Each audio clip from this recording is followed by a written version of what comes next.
சிவம் கண்டுதான் தெளிந்து அப்பரிசாக அமர்ந்திருந்தாரே.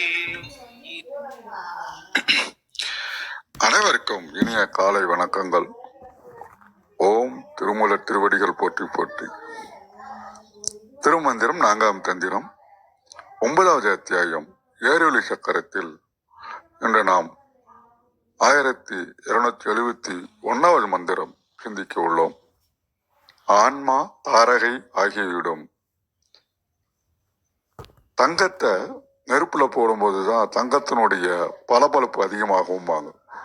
அதே மாதிரி நம்ம ஆன்மாவானது நல்ல ஒளிரணும் அப்படின்னாக்கா சூரிய சந்திர அக்னி அப்படின்னு 3 மண்டலங்கள் இருக்கின்றன. அந்த 3 மண்டலங்களை எப்படி வளர்க்கலாம்னு சொல்லி பார்த்தோம்னு சொன்னா அதற்குரிய எழுத்துக்கள், அந்த எழுத்துக்கள் நம்ம உச்சரிக்கும் போது அந்த அசைவுகளால் சூலம் சூக்குமம் இதுல ஏற்பட்டு இந்த மண்டலங்கள் சந்திர சூரிய அக்னி மண்டலங்கள் வளர்ந்து ஒளிமயமாகி நம்முடைய ஆன்மா ஒளிரும் அப்படின்னு ரொம்ப ஒரு பெரிய நுட்பத்தை இதுல நமக்கு உணர்த்ததா உணர்கின்றேன். மிக்க நன்றி. வாருங்கள் கௌரி அம்மா, வணக்கம். நன்றிங்க. அனைவருக்கும் அன்பு வணக்கம். ஓம் நந்தியம்பெருமான் திருவடி போற்றி, ஓம் திருமூலர் திருவடி போற்றி, ஓம் நம சிவாய. இன்றைக்கான மந்திரம் 1271. நின்றிடும் விந்து என்று உள்ள எழுத்தெல்லாம் நின்றிடும் நாதமும் ஓங்கும் எழுத்துடன் நின்றிடும் அப்பதி அவ்வெழு தேவரின் நின்றிடும் அப்புறம் தாரகையானது. இதுக்கான translation this verse is difficult to interpret அப்படின்னு கொடுத்துருக்காங்க. It speaks of the placement of signs in the zodiac and the installation of the letters pertaining to the 27 stars அப்படின்னு கொடுத்துருக்காங்க. நின்றிடும் விந்து என்று உள்ள எழுத்தெல்லாம். இப்போ விந்துனா என்னன்னு பார்த்தோம்னா அந்த ஒளி ஆற்றல், லைட் எனர்ஜி, அது பார்த்தோம். அது எல்லா எழுத்துக்களோட பொருந்தி இருக்கிறது. நின்றிடும் நாதமும் ஓங்கும் எழுத்துடன் ஒளி அதிர்வு, அது நாதமும் ஓங்கும் எதோடனா அந்த ஆற்றல் நிறைந்த எழுத்தோட நாதமும் ஓங்கும். அந்த எழுத்துங்கிறது ஒரு சிப்பு மாதிரி எல்லா இயக்கமும் அடங்கி, அந்த இப்போ மூலாதாரத்துல ஒரு எழுத்து இருக்குன்னா அந்த எழுத்துக்குள்ளதான் அந்த மூலாதார இயக்கத்துக்கான அனைத்து விஷயங்களும் அதுக்குள்ளதான் இருக்கு. அதுல ஒளி ஆற்றலும் ஒளி அதிர்வும் ரெண்டும் சேர்ந்து சேரும் பொழுது நின்றிடும் அப்பதி அவ்வெழு தேவரின். இப்போ ஒரு ஆதாரம் எடுத்துக்கிறோம்னா அந்த ஆதாரத்தோட தேவர் இருப்பாங்க. ஒவ்வொரு ஆதாரத்துக்கும் தேவர் இருப்பாங்க. அந்த எழுத்து, அதாவது ஒரு ஆதாரத்துல நிறைய எழுத்துக்கள் இருக்கும். அந்த தேவரோட எழுத்துங்கிறப்ப அந்த ஆதாரத்தோட மெயின் எழுத்து. அதுவும் என்ன ஆகும்னா நின்றிடும் அப்புறம் தாரகையானது. தாரகைன்றது இங்க ஒளி பொருந்தியது. இப்ப அந்த ஒளி ஆற்றலும் ஒளி அதிர்வும் அது எப்படின்னா பேரறிவாகவும் பேராற்றலாகவும் அந்த இடத்துல போய் சேரும். அந்த மூலாதாரத்துல போய் சேரும்போது பேரறிவா இருக்கிறப்ப அது கான்சியஸ்னஸ் இன்க்ரீஸ்டா இருக்கும். அதாவது ஞானம் அது இன்க்ரீஸ்டா இருக்கும். அப்புறம் சக்தி, அந்த மூலாதாரத்துக்கான சக்தி நிறைஞ்சிருக்கும். அப்படி நிறைஞ்சு இருக்கும்போது என்ன நடக்கும் அப்படின்னா அந்த மூலாதாரத்துல இருக்க, இப்ப நம்ம பார்த்தோம் இந்த 2-3 பாட்டா நம்ம பார்த்துட்டு வரோம். என்னன்னா நம்மளோட தலையில இருந்து பாதம் வரைக்கும் நம்ம ராசிகள்லாம் நம்மள ஆளுகின்றதுன்றத பார்த்தோம். கிரகங்கள், நம்ம எல்லா ஆதாரத்துல இருந்து கிரகங்களும் நம்மள ஆட்சி செய்துன்றத பார்த்தோம். இப்ப இந்த ஜாதகமே எப்படின்னா நம்ம வெளியில கட்டம் போடுறோம் இல்லையா, அது நமக்குள்ள இருக்கிறது தான் நம்ம வெளியில எடுத்து போட்டு பாக்குறோம், அவ்வளவுதானே தவிர நமக்குள்ள அந்த எல்லா கிரகங்களும் ராசிகளும் நட்சத்திரங்களும் அனைத்தும் நமக்குள்ளேதான் இருக்கு. அப்ப நம்ம கதிர்வீச்சு, நம்ம எந்த நாள்ல பிறக்கிறோமோ அப்ப என்ன கதிர்வீச்சு நம்ம வாங்குறோமோ அது தகுந்த கர்ம பதிவு நமக்குள்ள ஸ்டோர் ஆயிடும். இப்படிதான் இவங்க வாழ்க்கை ஒரு ப்ளூ பிரிண்ட் மாதிரி நம்மளோட வாழ்க்கை எப்படி இருக்கும் அப்படிங்கிறது ஸ்டோர் ஆகி அதற்கான கதிர்வீச்சை வந்து நம்ம அந்த கிரகங்கள்ல இருந்து எடுத்து நம்மளோட எண்ணங்கள் செயல்கள்லாம் அந்த மாதிரி இருக்கும். ஆக நம்ம விதிப்படி நடப்போம் அப்படிங்கிறது தான் சொல்றாங்க. அந்த மாதிரி இருக்கிறப்ப இந்த இந்த ஆற்றல் நம்ம இந்த ஏரொளி யோக முறை மூலமா நம்ம ஒளி ஆற்றலையும் ஒளி அதிர்வுகளையும் நம்ம வந்து ஏற்றும் போது என்ன ஆகும்னா அந்த கர்ம பதிவு வந்து நீங்க பெறும்.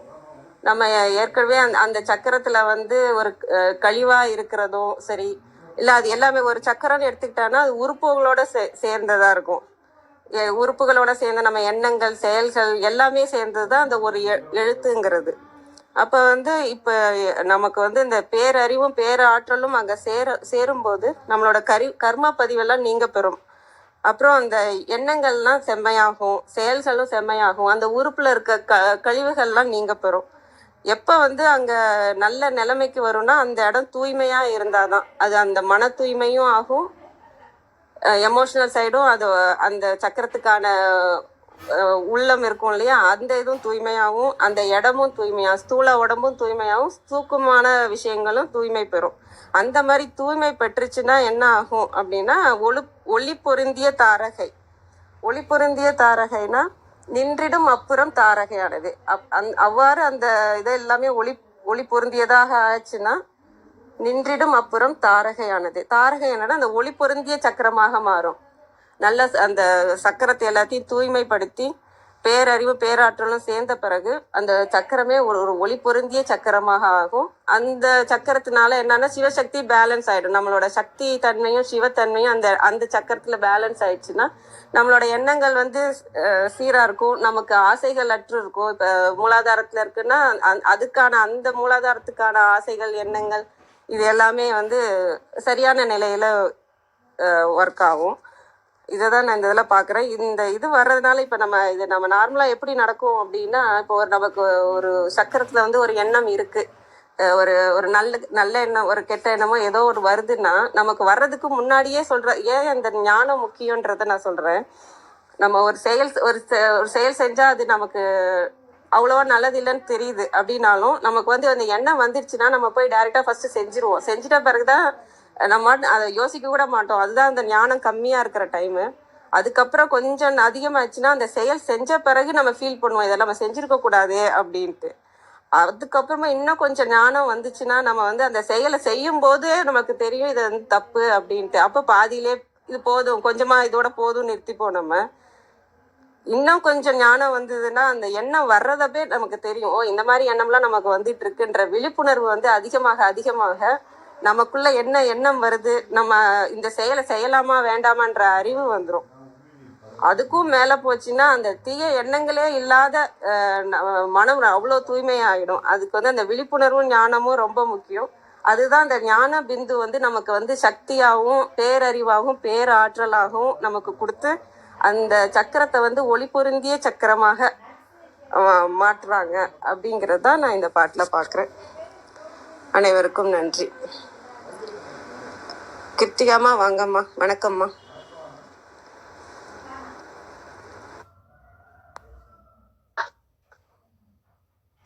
நன்றி. அனைவருக்கும் இனிய காலை வணக்கம்.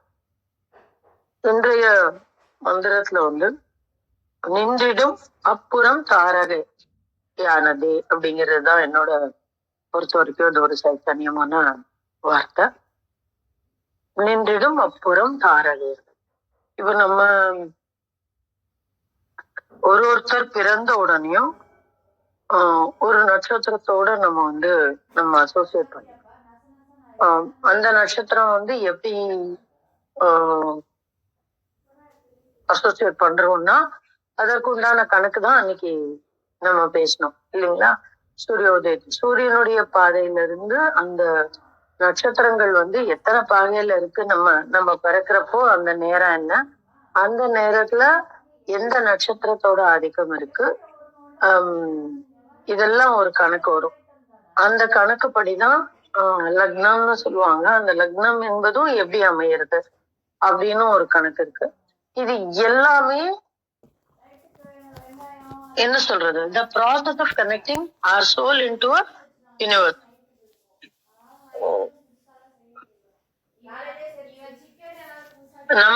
நம்மளுடைய சோலை வந்து கனெக்ட் பண்ணக்கூடிய ஒரு ப்ராசஸ் தான் இது. வந்து இந்த நம்ம ஏதோ ரொம்ப சாதாரணமா நினைச்சுக்கிறோம். இந்த நட்சத்திரம் அப்படின்னு சொல்றது ஒரு ஒரு இயல்பான விஷயமா போச்சு. ஆனா அப்படி கிடையாது. அந்த அந்த நட்சத்திரத்தோட நம்ம வந்து நம்ம அசோசியேட் பண்ணிக்கிறோம். இந்த சோல் இஸ் கெட்டிங் அசோசியேட். அப்போ அத பொறுத்துதான் ஒரு நிமிஷம்.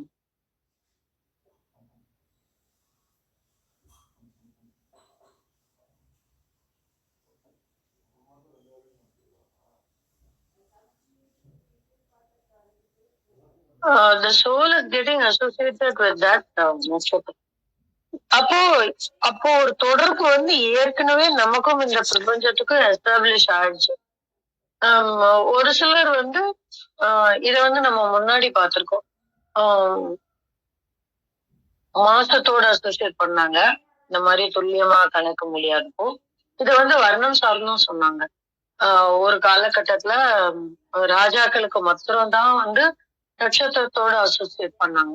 அப்புறம் அதற்கு கீழே இருக்கக்கூடிய வகையினர்களுக்கு வந்து என்ன பண்ணாங்கன்னாக்க ராசிகளோட பண்ணாங்க. அதற்கப்புறம் மாதத்தோட, ஏன்னா அவங்களுக்கு நாள் குறிப்பு அந்த நேர குறிப்பெல்லாம் கிடைக்காது. சோ அந்த அவங்களுக்கு கிடைக்கிறது வந்து நேர குறிப்பு கிடைக்கணும்னா அவங்களுக்கு அந்த பஞ்சாங்கம் பார்க்கக்கூடிய அந்த தன்மை தெரியணும். அந்த நட்சத்திரம் அந்த நேர கடிகையுடைய அக்சஸ் இருக்கணும். சோ அந்த காலத்துல எல்லாம் அப்படி இருந்தது அப்படின்னு சொன்னாங்க. ஆனாலும் they are associating themselves அந்த பிரபஞ்சத்தோட அசோசியேட் பண்ணக்கூடிய ஒரு தன்மை இருந்தது. இப்ப வந்து நம்ம எல்லார் கையிலும் வாட்ச் இருக்கு. குழந்தை பிறந்த உடனே நம்ம நேரம் பார்த்துடுறோம், நட்சத்திரம் பார்த்துடுறோம். அதோட நம்ம வந்து அந்த கனெக்ஷனை வந்து எஸ்டாப்ளிஷ் பண்ணிக்கலாம். இது வந்து ஒரு அண்டர்ஸ்டாண்டிங். அப்ப இந்த வார்த்தையை தான் இந்த இடத்துல சொல்றது, நின்றிடும் அப்புறம் தாரகை என்னது. அப்ப அசோசியேட் பண்ணி என்ன பிரயோஜனம்? You have a connection. நமக்குள்ள மேல கனெக்ஷன் இருக்கு. ஆனா அந்த கனெக்ஷனை நம்ம இருக்கிற கனெக்ஷனை வந்து நம்ம வந்து பிரயோஜனப்படுத்திக்கலாம்னா, அந்த கனெக்ஷனை வந்து நம்ம வந்து யூஸ் பண்ணிக்கலாம்னா என்ன பிரயோஜனம்? ஒண்ணுமே பிரயோஜனம் கிடையாது. அது வாட்டுக்கு இருக்கும், அவ்வளவுதான். நம்ம வீட்டுல எலக்ட்ரிசிட்டி கரண்ட் கொடுத்துட்டாங்க, அவ்வளவுதான். சுவிட்ச் போட்டாதான் என்ன நடக்கும் அப்படின்னா லைட் எரியும். இல்லைன்னா அது கனெக்ஷன் வாட்டுக்கு அங்கேயேதான் இருக்கும். அதுல ஒன்றும் தவறு கிடையாது. என்னைக்கு நம்ம சுவிட்ச் போடுறோமோ அன்னைக்கு அந்த லைட் எரிய ஆரம்பிக்கும். இதான் கணக்கு. அப்போ இந்த இந்த இந்த சுவிட்ச் என்னது? அததான் சொல்றாங்க, நின்றிடும் விந்து வென்று உள்ள எழுத்தெல்லாம். எப்பொழுது? நின்றிடும் நாதம் ஓங்கும் எழுத்துடன். அப்ப அந்த அந்த அந்த எழுத்துக்களோடு நாதமும் விந்துவும் ஓங்கும் பொழுது அப்படின்னு நம்ம எடுத்துக்கலாம் முதல்ல. இங்க இந்த முதல் பாடல்ல என்ன சொன்னாங்க? நாதமும் ஒத்த பின் அப்படின்னு சொல்லி நேத்திக்கு பாடல்ல இரண்டும் இசைந்து வரக்கூடிய ஒரு ஒரு ப்ராசஸ சொன்னாங்க. ஏன்னா இந்த இடத்துல என்ன சொல்றாங்க? ஓங்கி நிற்கக்கூடிய ஒரு ப்ராசஸ சொல்றாங்க. அப்ப அந்த ரெண்டும் இசைகிறது. முதல்ல வந்து ரெண்டும் தனித்தனியா இருக்கு. அதுக்கப்புறம் அந்த ரெண்டும் இசையும் பொழுது ஒரு ஒரு ஒரு ஒரு தன்மை கிடைக்குது நமக்கு. அதற்கு ஒரு ரிசல்ட் கிடைக்குது. இப்ப நம்ம காபி தனியா இருக்கு, டிகாஷன் தனியா இருக்கு, பால் தனியா இருக்கு. அப்புறம் இந்த ரெண்டும் அதை we don't call that as coffee. Coffee தான் காபின்னு சொல்ல மாட்டோம். என்ன சொல்லுவோம்? பால் இருக்கு, டிகாஷன் இருக்குன்னு சொல்லுவோம். அப்புறம் அந்த ரெண்டையும் மிக்ஸ் பண்ணுவோம். மிக்ஸ் பண்ணும்போது என்ன நடக்கும்? ரெண்டும் சேர்ந்தோன்னு அதை வந்து காஃபின்னு சொல்லுவோம். ஆனா அதுக்கு இன்னொரு அழுத்தம் கொடுப்போம், ஸ்ட்ராங் காஃபி அப்படின்னு சொல்லுவோம். அந்த ஸ்ட்ராங் காஃபின்னா என்ன அர்த்தம்? அந்த டிகாஷன் இன்னும் கொஞ்சம் கூட போட்டு அந்த அந்த காஃபினோட தன்மை வந்து இன்னும் கொஞ்சம் அதிகமாகும். அப்ப அந்த மாதிரி இந்த இடத்துல நின்றிடும் நாதம் ஓங்கும் எழுத்து. அப்ப அந்த நாதம் ஓங்கும் பொழுது என்ன நடக்கும் அப்படின்னா, நின்றிடும் விந்து வென்று உள்ள எழுத்தெல்லாம், இப்படி நம்ம புரிஞ்சுக்கலாம். அப்போ ரெண்டும் கலக்குது முதல்ல. அதற்கு பிறகு நாதம் ஓங்குகிறது. நாதம் ஓங்கும் பொழுது அந்த விந்துவில் உள்ள எழுத்துக்கள் எல்லாம் நின்றிடும் அப்படின்னா, நம்ம நேத்திக்கே அதற்குண்டான பொருள் பார்த்தோம். நேத்திக்கு என்ன வார்த்தை பார்த்தோம்? நின்றிடுமாறே, ராசி சக்கரம் நின்றிடுமாறே அப்படின்னா அந்த அது வந்து நெட்டு வெர்டிகலா ஒசரக்கூடிய ஒரு விஷயத்த பத்தி நம்ம பேசணும். அப்ப அதே மாதிரிதான் இங்கேயும் வந்து அந்த எழுத்துக்கள் மேலே நம்மை அழைத்து செல்லக்கூடிய, உயர்த்தக்கூடிய அப்படின்ற ஒரு பொருளை நம்ம இந்த இடத்துல புரிஞ்சுக்கலாம். அப்ப நின்றிடும் நாதம் ஓங்கும் எழுத்துடன் நின்றிடும் விந்துவென்றுள்ள எழுத்தெல்லாம். அப்ப அந்த விந்துவாக இருக்கக்கூடிய அத்தனை எழுத்துக்களும் அப்படின்னு நம்ம புரிஞ்சுக்கலாம். எங்க நின்றிடும் அப்பதி அவ்வெழுத்தேவரில் அப்படின்னா அந்தந்த இடங்களில், பதின இடம், அப்ப அந்தந்த இடங்களில் இருக்கக்கூடிய அந்த பதிகளில் இருக்கக்கூடிய அந்த எழுத்துக்கள் எல்லாம் என்ன நடக்கும் அப்படின்னா இங்க ஸ்துலத்துல இருக்கக்கூடிய அந்த எழுத்துல நம்ம உச்சரிச்சு துவங்க அதற்கு புறமா ஒண்ணு வைக்கிறோம் இல்லைங்களா? அந்த புறமா வைத்திருக்கக்கூடிய அந்த ஏரொளி சக்கரம் என்று சொல்லக்கூடிய அந்த சக்கரத்துல புறமாக இருக்கக்கூடிய நிறுவி இருக்கக்கூடிய அந்த சக்கரத்துல முதல்ல அந்த எழுத்தை படிக்கிறோம். அப்புறம் அத உள்ள கொண்டு வரோம். உள்ள கொண்டு வந்து அகமும் புறகுமாக நிகழ என்ன நடக்கும்? நின்றிடும் அப்புறம் தாரகையானதே. அப்போ நம்ம இந்த பிரபஞ்சத்தோடு நம்மை பொருத்தி கொள்ளக்கூடிய அந்த நிகழ்வு நடக்க தொடங்குகிறது. அப்படின்னா என்ன அர்த்தம்? நம்முடைய அந்த பிரபஞ்ச தொடர்பு கிடைக்க ஆரம்பிக்குது. இவங்க இன்னும் கூட சொல்லுவாங்க, ஒரு உயிர் தோன்றும் போதும் ஒரு நட்சத்திரம் தோன்றும் அப்படின்னு சொல்லுவாங்க. ஆக்சுவலா அது நட்சத்திரம் தோன்றாது, எனக்கு அப்படி தோணல. ஆனா எனக்கு என்ன தோணுதுன்னா, இந்த நம்ம ஒரு பேரும் அந்த நட்சத்திரத்தோட நம்ம அசோசியேட் பண்ணிக்கிறோம் பாத்தீங்களா? இப்ப கிருத்திகை, சொத்திரை, சுவாதி, விசாகம், மனுஷம், கேட்டை, மூலம்னு ஒரு சுகுதி வச்சிருக்கோம் இல்லையா? 27 நட்சத்திரங்கள் வைத்திருக்கிறோம். இந்த 27 நட்சத்திரத்தை வச்சு நம்ம இன்னும் அடிப்படையில பார்க்கும் பொழுது இன்னும் வரும், ஆழமா போகும். இந்த 27 நட்சத்திரமும் 3 செக்மெண்டா பிரியும்னு சொல்லுவாங்க. இந்த 3 செக்மெண்ட்டுக்கு எது தலை, எது கால், எது உடம்பு அப்படின்னு ஒரு விஷயம் சொல்லுவாங்க. உடம்புக்கு ஒரு தன்மை இருக்குன்னு சொல்லுவாங்க, தலைக்கு வேறொரு தன்மை இருக்குன்னு சொல்லுவாங்க, காலுக்கு வேறொரு தன்மை இருக்குன்னு சொல்லுவாங்க.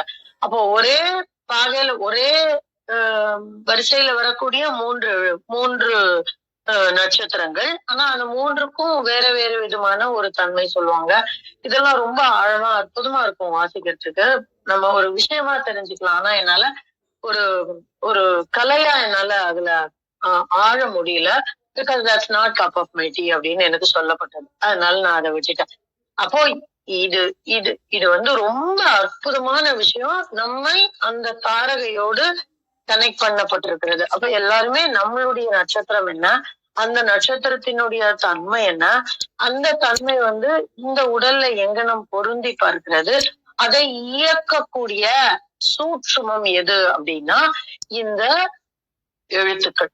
எந்த எழுத்துக்கள்? நாதம் ஓங்கி விந்துவிலிருந்து விளங்கக்கூடிய அத்தனை எழுத்துக்களும் அந்த ஆதாரங்களில் பதிந்து நம்மை இந்த ஸ்துலத்தை சூட்சுமத்தோடு இணைக்கிறது அப்படின்னு ஒரு ஒரு ஒரு ஒரு பெரிய விஷயத்த இந்த வானசாஸ்திரம் என்று சொல்லக்கூடிய, இல்லைன்னா அந்த ஜோதிஷம் என்று சொல்லக்கூடிய ஆருடம் வேற, ஜோதிஷம் வேற. அந்த சந்தர்ப்பத்துல எப்படி அசோசியேட் ஆறோம் நாம அப்படிங்கிற ஒரு ரொம்ப அற்புதமான ஒரு விஷயத்த அப்படியே பொம்முன்னு தூக்கி ஒரு இடத்துல வச்சுட்டார். இத விரிச்சு பொருள் பார்க்கணும்னா நம்ம எங்கேயோ போயிட்டே இருப்போம். அப்படி ஒரு ஆழமான ஒரு மந்திரம் இது. இதை உங்களோடு பகிர கிடைத்த இந்த காலை வேளைக்கு நன்றி சொல்லி என்னுடைய பகிர்தலை முடித்துக் கொள்கிறேன். நன்றி. நன்றிம்மா, அருமையா இருந்ததும்மா. நன்றி. விந்தியாமா வாங்கம்மா. கவியஸ்ரீயா இருக்காங்கம்மா. ஆமா, இல்ல விந்தியாமா டைம் ஆகும்னாங்க, அதனால சரி விந்தியாமா பேசிட்டுங்க, ஒன்றும் பிரச்சனை இல்லைங்க. சத்யநாராயணாவும் இருக்காங்க, இன்னைக்கு லிஸ்னிங் நோட் போடல. ஆமா, விந்தியாமா உங்களுடைய கருத்துக்கள்? விந்தியாமா பேசுறாங்க, பேசுறோம். அனைவருக்கும் வணக்கம். ஓம் சிவசக்தியை போற்றி, ஓம் திருமூலரே போற்றி. 1271வது திருமந்திரம். நட்சத்திர கணக்கு. நின்றிடு விந்து என்றுள்ள எழுத்தெல்லாம் நின்றிடு நாதம் ஓங்கும் எழுத்துடன் நின்றிடும் அப்பதி அவ் எழுத்தே வரில் நின்றிடும் அப்புறந்தாரகை ஆனதே. திருமந்திரத்தின் பொருள்: ஒளி உருவான எழுத்துக்கள் எல்லாம் விந்து என்றுள்ள எழுத்து எல்லாம் என்று மந்திரத்தில் பதிவிட்டுள்ளார் திருமூலர். உள்ளிருந்து ஒலிக்கும் ஒளியால் உயிர் பெறும் இத மந்திரத்துல நின்றிடும் நாதமும் ஓங்கும் எழுத்துடன் என்று படைத்துள்ளார். இப்படி எழுத்துக்கள் எல்லாம் அந்த அந்த ஆதார சக்கரங்களில் ஒளியாகவும் ஓசையாகவும், ஒலி அப்படின்னா நாதம், நாள்கள் அத தாரகைன்னு சொல்றாரு திருமந்திரத்துல, நட்சத்திரம் நாள் முழுமை அடையும். ஒவ்வொரு ஆதாரத்துக்கும் 2 ராசிகள், 12 ராசிகளும் 6 ஆதாரங்களில் அடங்கும். 27 நட்சத்திரங்களும் 6 ஆதாரங்களில் அடங்கும். ஒரு ஆதாரத்திற்கு 4.5 நட்சத்திரம். சில நட்சத்திரங்களில் 2 ராசிகளிலும் வருவது இந்த கணக்கிலேயே. இப்போது இவை பின்ன நட்சத்திரம் எனப்படும். கழக வெளியீட்டில் உரையாசிரியர் நுட்பமான விளக்கம் எழுதியுள்ளார். விந்து முதலாக கூறப்படும் எழுத்துக்கள் எல்லாம் நாதம் உள்ளிருந்து ஒலிப்பிக்க ஒலிக்கும். அவ்வம்மனைக்குரிய எழுத்துக்கள் வரின் ஆங்கு நிற்கும். அதன் பின் தாரகை என்னும் நாள்கள் நிற்கும். மூல முதல் நிலைகள் 6னுக்கும் மனைகள் இவ்விரண்டு ஆகும். நாள்கள்னா நட்சத்திரம், 4.5 ஆகும். இவ்விரண்டு அப்படிங்கிறது 2 2. இன்னும் நுட்பமா ஒவ்வொரு அடிகளுக்கும் பொருள் தர்றாங்க. விந்து என்று உள்ளனா விந்து என்று சொல்லப்படுகின்ற குறி எழுத்து எல்லாம் நாதமும் ஓங்கும். இதனுடைய பொருள் நாதமும் கூடி எழும். அப்பதி அப்படின்னா அந்தந்த ராசி மண்டலம். அவ்வெழுத்தே வரில் அப்படின்னா அதற்குரிய எழுத்துக்களே வரில். தாரகைனா நாம் அறிந்ததே நட்சத்திரங்களாம். ஆதாரம் ஒவ்வொன்றினுக்கும் ராசி 2 நட்சத்திரம், 4.5 ராசி 12 நட்சத்திரம் 27 என்று தெளிவாக உரை எழுதியுள்ளார். அனைவருக்கும் நன்றி, வணக்கம். சிவசிவ திருச்சிற்றம்பலம். நன்றிங்க அம்மா. சத்யநாராயண ஐயா வாங்க ஐயா. வணக்கம் ஐயா. அம்மா கவியரசு பேசிட்டு அப்புறம் சாராம்சமா பேசி வருவான். சரிங்க ஐயா. கவியரசு ஐயா வாங்க ஐயா. வணக்கம் ஐயா.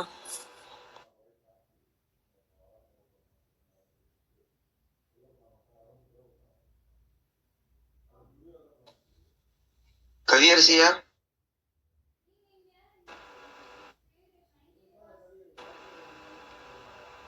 கவியரசு ஐயா இருக்கீங்களா? வாங்க ஐயா.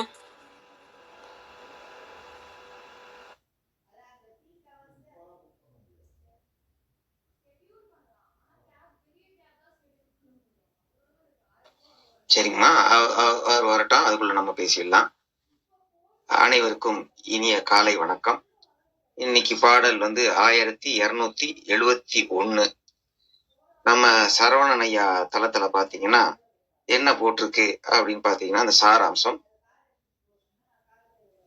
இதுக்கு முன்னாடி சொன்ன பாடல்ல உள்ளபடி காலமாகவே நிற்கின்ற ஏரொளி சக்கரத்தில் உள்ள பிரகாசமான வெளிச்சம் என்று அழைக்கப்படும் ஒளி வடிவம் பெற்ற எழுத்துக்கள் எல்லாமும் சத்தம் என்று அழைக்கப்படும் ஒளி வடிவத்தோடு ஒன்றாக சேர்ந்து பரவழியில் சென்று அடையும் போது அங்கு வீற்றிருக்கும் இறை சக்தியால் சக்தியூட்டம் பெற்ற பிறகு காலமாக நிற்கின்ற ஏரொளி சக்கரமே அண்டத்தில் உள்ள அனைத்து நட்சத்திரங்களாகவும் மாறிவிடுகின்றதுன்னு நம்ம சரவணனையா தளத்துல கொடுத்திருக்கு.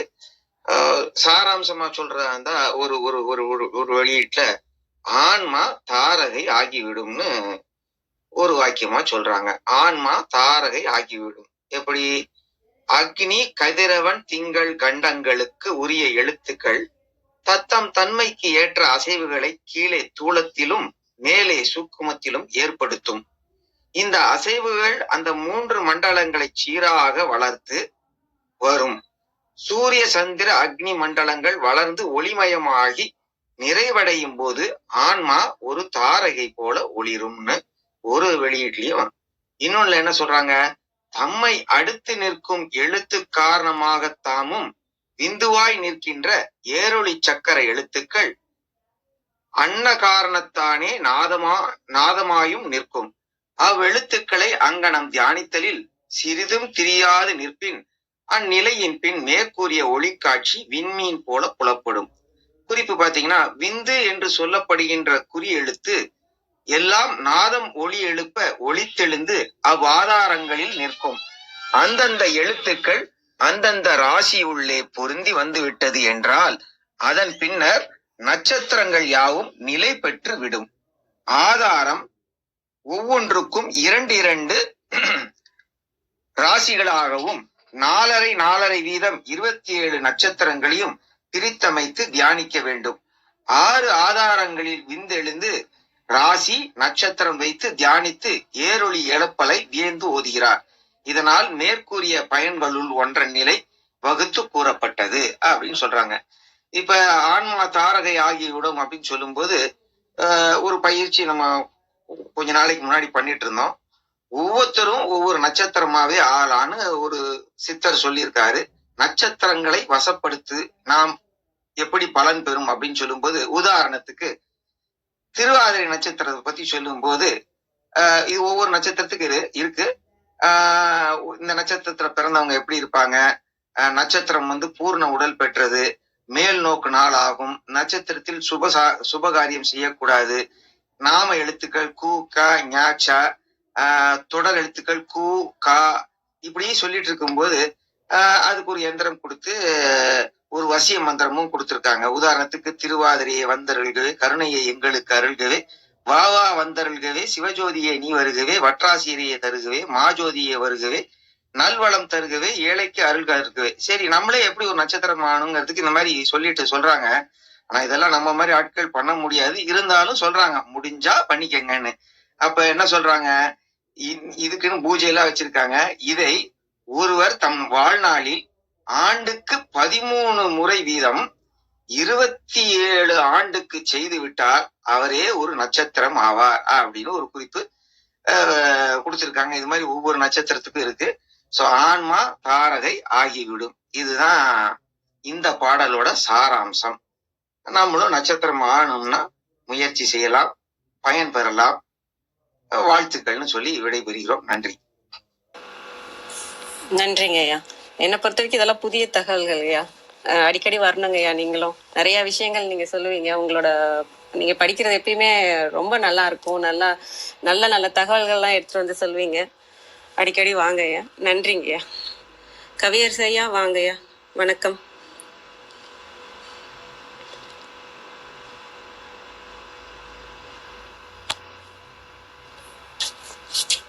நான் என்னோட கருத்தை நான் சொல்லிட்டேங்க. கேட்கலையா தெரியல. கௌரியம்மா,